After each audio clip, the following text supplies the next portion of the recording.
welcome to Rstv World News. I'm Fito Benson Ajayi. Do you love and care about River State and her peace? Let's bring her to greater heights. This is a task we must accomplish. You can watch our news live on YouTube and Facebook at Rstv Online. You can subscribe and click on the notification bell for updates on our live feeds. River State Independent Electoral Commission (RSEC) has commended Rivers people for conducting themselves in an orderly manner in the just concluded local government chairmanship and councillorship election in the state.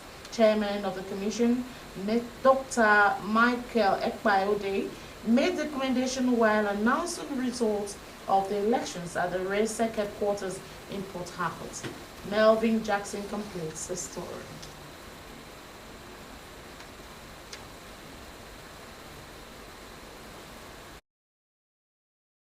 Dr. Ode, who also commended RSEC, stakeholders, political parties leaders, and security agents, stated that it is the responsibility of the Commission to announce the results credibly and transparently, and as such, enjoined the winners to carry everybody along in the scheme of things, adding that there is no victor, no vanquished. Abua Odua local government. Chairman-elect for that LGA is Ofori Owolabi.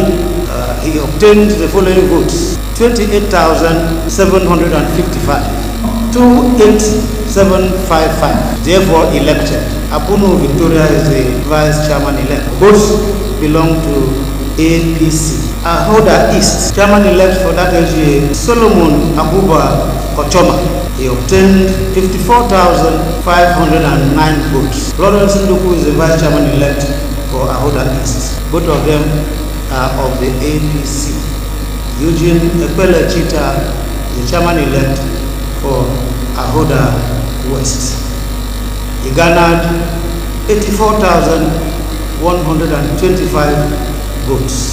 Josephine Uba is the vice chairperson-elect for Ahoda West, both of whom are of the APC. Bob Fubara Aboya A is the chairman-elect for Akukutoro local government. He obtained 63,593 votes. The vice chairman-elect for that LGA is Wariabani Oriani George. The RSEC chairman declared that the All Progressive Congress (APC) won 20 out of the 23 local government areas, while the People's Democratic Party (PDP) won 3 during the chairmanship polls. Asari Toro local government. The chairman-elect for Asari Toro local government is George Onyogi Orefori. He obtained 56,383 votes. The vice chairman-elect is Deborah Amos Bobman. Purple Blessing Abiye is the chairman-elect of Boni local government, and he obtained 13,543 votes. The vice chairman-elect is Evinye Aga Alabel. Michael John Williams is the chairman-elect for Pegema local government. He obtained 61,536 votes. Vice chairman-elect for that LG is Harry Obuba Morin. On the issuance of certificates of return, Dr. Ode said that the date for the presentation will be made known to the public in due course and subsequent swearing-in made. Melvin Jackson, Rstv News.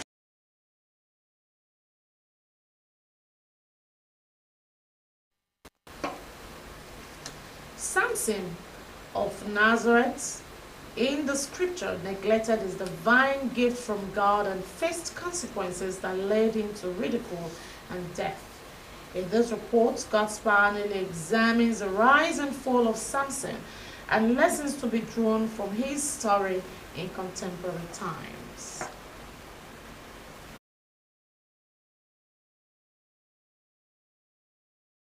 Samson of the Bible was known as a notable Nazareth judge who possessed immense strength, which enabled him to kill even fierce animals like lions with his bare hands. In other times, the gifts from above gave him an edge to overcome certain challenges. Born with inexplicable powers, Samson was warned never to shave the locks of his hair, so to retain his strength but never adhered to the instructions, hence met his Waterloo with Delilah, a strange woman from Philistine. After making his mistake of disclosing the source of his strength to Delilah, she betrayed him by collecting 1,100 shekels from her people. Judges chapter 16 highlights the themes of faith, obedience, and the consequences of breaking the covenants and vows, the parties notwithstanding. Ministers of the word explained further. So the issue of you maybe telling your members that you must not marry from another church, that another church is, you are like fighting the kingdom. So it must not really be from your kingdom or from your own church. And again, you should also understand that in Samson has a covenant with God. And there are covenants that is only between you and God that should not be related to another person. So God is a merciful God, but that does not deny him from punishing a disobedient child. So you must run away from disobeying God's command and God's rule. Faithful said it is not wise to disobey God's laws. God was telling Samson about Delilah. He gave him several warnings. Don't tell Delilah this. Don't tell Delilah. Don't even marry Delilah. Don't just allow your carnal mind to lead you to do that thing. At the end, you're going to make mistake and you end up in destruction. Was to tell her where the source of his power lies. He also went ahead to allow her cut off his hair, and this individual act led to his downfall. It led to his death. So women use the love the husband has for them to maltreat them, 50-60. They use it to maltreat them and also turn the children against their father. But we pray that God should help us in this our generation, because it's not good that the man will love you. Since you know that the man loves you very well, you'll be using that love against the man. So women should try to desist from that and make the family move forward. It is expected that every word that proceeds out of the mouth of God should be obeyed to the letter to avoid condemnation and death. God's power, Anele, Rstv News. The House of Representatives has dismissed reports of an alleged plot by some lawmakers to confront Speaker Tajuddin Abbas when the National Assembly reconvenes on the 23rd September. The Green Chamber faulted a report which claimed that aggrieved members were mobilizing against the Speaker over the recruitment of 785 new staff and delayed funding of constituency projects. The disgruntled lawmakers who took their protest to the House WhatsApp platform accused Abbas and some members of the leadership of denying them their due privileges. They also expressed concern that the slow pace of project implementation in their constituencies could jeopardize their chances of returning to the chamber in 2027. But a state spokesman, Akin Rotimi, on Sunday described the report as misleading and sensational. Rotimi explained that the recruitment exercise was solely handled by the National Assembly Service Commission, NASC, an independent statutory body, and not by the House leadership. On complaints about delayed contract payments for constituency projects, Rotimi said the challenge was national and not peculiar to lawmakers' nominations. He added that the Appropriation Committee had been engaging the Minister of Finance to ensure outstanding 2024 obligations were paid. The Federal and Technical Education aimed at making Nigerian leaders future ready. Disclosing this in a statement signed by Director of Press and Public Relations, Ministry of Education, Boriowo Folashade, and made available to newsmen on Sunday. The Minister of State for Education, Professor Shuaibu Said Ahmed, said the review was carried out in collaboration with key education stakeholders, including Nigerian Educational Research and Development Council, Universal Basic Education Commission, the National Senior Secondary Education Commission, and the National Board for Technical Education. The new framework is designed to reduce content overload, improve learning outcomes, and ensure Nigerian students are equipped with skills relevant to today's lesson. It focused on improving content to promote deeper learning and reduce overload for pupils and students. The Minister of Education commended stakeholders for their role in the review and said implementation will be accompanied by strict monitoring to ensure a smooth transition across schools nationwide. Though the ministry did not give an exact date for rollout, it said the new curricula will be phased in with oversight from relevant agencies to guarantee effective adoption. The Socio-Economic Rights and Accountability Project has urged the federal government to urgently reverse the new passport fee announced by the Nigerian Immigration Service, describing the increase as arbitrary, unlawful, and discriminatory against poor Nigerians. In a letter on Sunday signed by its Deputy Director Kolawole Oluwadare, Serap said the decision would amount to denial of access to passports for millions of socially and economically vulnerable Nigerians. It noted that the Minister of Interior Olubunmi Tunji Ojo and the Comptroller General of the NIS Kemi Inabdab failed to balance the need for revenue with citizens' rights. According to the organization, Nigerians who cannot afford to pay the excess fees will be denied the effective enjoyment of their citizenship rights conferred by the Nigerian Constitution 1999 as amended and human rights treaties to which the country is a state party. It further cautioned that the unlawful increase in passport fees at a time the country is facing economic and financial crisis would contribute further to the impoverishment of the population. Serap gave the federal government 7 days to comply with its demand or face legal action. The NIS has disclosed that effective September 1, 2025, applications within Nigeria would cost 100,000 naira for the 32-page 5-year validity passport and 200,000 naira for the 64-page 10-year validity passport. Here, the hike comes less than a year after similar upward review in September 2024. Do you love and care about River State and her peace? Let's build and take her to greater heights. This is a task we all must accomplish. You can watch our news live on YouTube and Facebook at Rstv Online. You can subscribe and click on the notification bell for updates on our live feeds. Still to come, 3 die, scores sustained injuries as train derails in northwestern Egypt. And in sports, Team Bielsa excels as national youth game. Details will come your way after this break. Don't go away.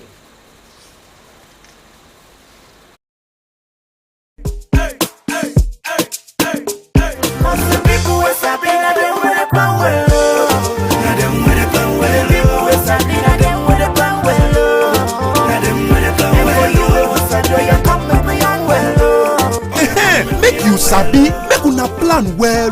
Learn correct information about different kind of family planning method. Then they safe and they work well. You and your partner fit plan when una like to born pikin. Tanda well, make you yarn with your partner. Make you support modern family planning. Oya waka go color be the better one wey go fit your body today. Cause say we get one wey correct for you and your partner. Sabi the correct thing wey family planning dey do. Follow talk family planning with your partner. Waka go do family planning. Get it together. Get it together. Join hand plan your family for tomorrow way better. Now the Rivers State Ministry of Health bring with this message. This is Rstv World News. We bring you world-class news, accurate, first-hand, entertaining, balanced analysis. Rstv, Channel 22 Port Harcourt. Thanks for remaining with us. You're still watching Rstv World News. The federal government has urged state governments to halt the use of wooden boats and adopt those of fiber and aluminium to enhance safety, promote modern water transport, and reduce accidents. Minister of Marine and Blue Economy Adegboyega Oyetola said this in a statement to commiserate with victims and families of the Shagari boat mishap in Sokoto State. Oyetola said the tragic mishap were direct consequences of the continued reliance on unsafe vessels, adding that wooden boats had served their time and could no longer be on waterways for safety purposes. According to him, such boats cannot stand the scale of haulage, especially under conditions of overload. The minister emphasized that fiber and aluminium boats, being sturdier, safer, and more durable, represent the global standard for inland and coastal waterway transport. He called on state governments, particularly those with large marine populations, to urgently invest in these modern boats, describing such investments as both life-saving and economically strategic.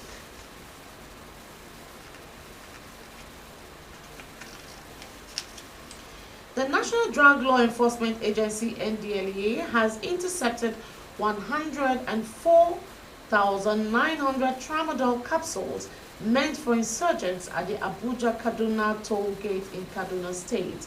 A statement by NDLEA spokesman Femi Babafemi on Sunday in Abuja said the drugs were concealed in the driver's compartment of a fuel tanker. Babafemi said the suspected illicit consignment was going to insurgents in parts of Borno and was intercepted by NDLEA operatives. According to him, other suspects were nabbed with 34.150 kilograms skunk by NDLEA officers at Gwagwaje Zaria checkpoint and Yola Adamawa. From the foreign scene, the Egyptian Ministry of Health has said 3 fatalities and 103 injuries have been recorded in a strategic train accident in Metro.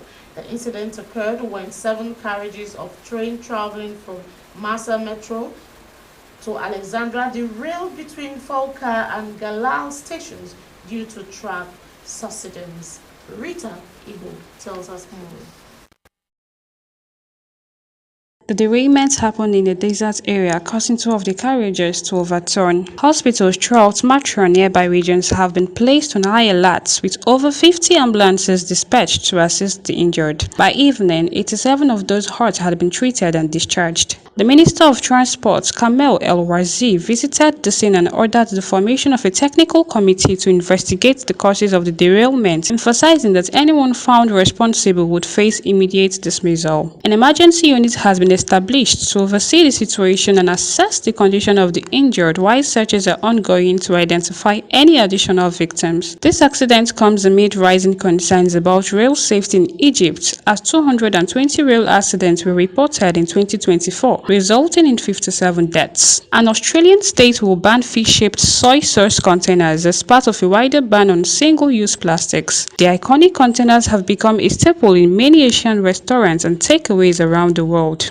Shops and businesses in South Australia will be banned from selling or distributing them from Monday. The move builds on legislation passed in 2023 that banned supermarket carrier bags, plastic straws, drink stirrers, cotton buds, and confetti, among other things. The South Australia government said it implemented a policy to reduce pollution, cut carbon emissions, and protect marine life. Leaders of China and India say there is now deepening trust between them after years of tension that includes a long-running border dispute. China's President Xi Jinping and Indian Prime Minister Narendra Modi met on the sidelines of the Shanghai Cooperation Organization and the port city of Tianjin. It is Modi's first time in China in 7 years. Xi told Modi that China and India should be partners, not rivals, while Modi said there was now an atmosphere of peace and stability between them. Russian President Vladimir Putin is also at the summit, attended by more than 20 world leaders, which this year has been overshadowed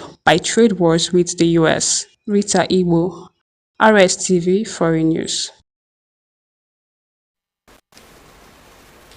And in sports, the Nigeria Bayelsa Queens finished as the 2025 WAFU B Women's Champions League Group B winners after a 4-1 victory over Benin Republic Sam Nelly in Ivory Coast. The 6-time Nigerian Women's Football League champions produced a dominant performance at the South Lusei Scientific to stamp into the semi-finals with a perfect record of 3 wins from 3 matches. Favor Oyakamo tells us more. Janet Akekoromowe opened the scoring in the 14th minute, finishing off a flowing move to put the Restoration girls ahead. Shakirat Moshood doubled the advantage in the 35th minute with a well-taken strike, but Sam Nelly responded just before halftime as Togo forward Kalu Favour reduced the deficit with a 44th minute effort to set up a tense second half. Bayelsa, however, restored control after the restart as Alaba Olabiyi made it 3-1 in the 55th minute before Akekoromowe sealed the win 4 minutes later with her second of the game. In Group A, Ivorian giants ASEC Mimosas and Burkina Faso's USFA progressed to the knockout stage, setting up a pair of intriguing semi-finals. ASEC Mimosas will face Police Ladies in the first semi-final, while Bayelsa Queens will lock horns with USFA on Tuesday evening at 8 p.m. Nigerian time. As the Youth Games enter its crucial stages in Asaba Delta State, Bayelsa athletes recorded impressive victories while Delta's Jennifer Ehizobwe clinched gold in Karat. In basketball, Team Bayelsa's female squad overpowered Team Niger with an emphatic 8-2 win in their second game of the tournament. The male team was equally outclassed Team Imo in a commanding 16-1 victory to strengthen their chances of progressing. Bayelsa's excellence also extended to fives, where Olise Authority secured a 2-0 walkover against Team Castina, following up on his earlier 2-0 win over Team Delta in the opening round. The victories highlight the competitive spirit and rising talent across different states. Morocco's Usama Lamloui scored a spectacular strike in the 80th minute to give the Atlas Lions a 3-2 victory over Madagascar in the final of the 2024 African Nations Championship at Kasarani Stadium in Nairobi, Kenya. The final was a thrilling encounter, with Madagascar providing spirited resistance against heavy favorites Morocco. Morocco snatched the lead just before halftime courtesy of Lamloui, who poked the ball past Todo after collecting a deflected cross. Madagascar equalized in the 68th minute through Toki Rakotondrabe, who made no mistake with a sharp first touch and finished, but Lamloui stole the spotlight with his incredible finish from 50 yards out in the 80th minute. The goal sealed Morocco's record third CHAN title, while Madagascar came up just short in their first ever final appearance at an African tournament. Favour Oyakamo, Rstv Sports. Do you love and care about River State and her peace? Let's build and bring her to greater heights, for this is a task we all must accomplish. You can watch our news live on YouTube and Facebook at Rstv Online. You can subscribe and click on the notification bell for updates on our live feeds. To end the news, a recap of some of the major stories. Socio-Economic Rights and Accountability Project has demanded the reversal of passport fee hike by the Nigerian Immigration Service, describing the increase as arbitrary, unlawful, and discriminatory against poor Nigerians. Federal government has formulated a new curriculum designed to reduce content overload, improve learning outcomes, and ensure Nigerian students are equipped with skills relevant to today's global demands. We also brought you reports that the National Drug Law Enforcement Agency has confiscated 104,900 tramadol capsules meant for insurgents in Borno State in the northern Nigeria. That's the news. Thanks for being a part of it. I'm Fito Benson Ajayi.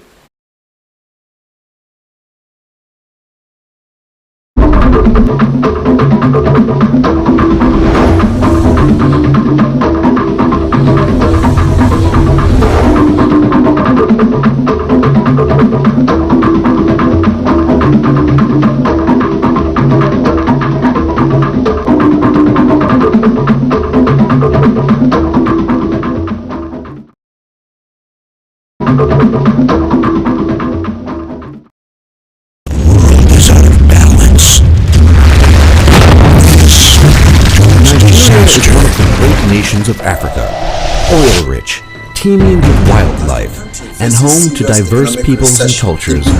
Players to fashion out ways to diversify needs.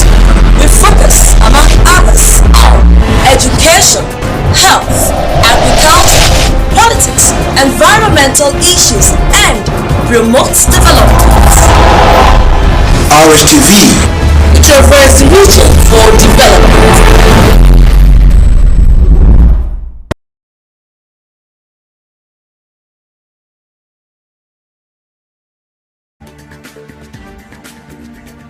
Here we are, nestling and boisterous, supreme base of a nation great, a heritage built on a cocktail of cultures, a land sprawling in immense propensity.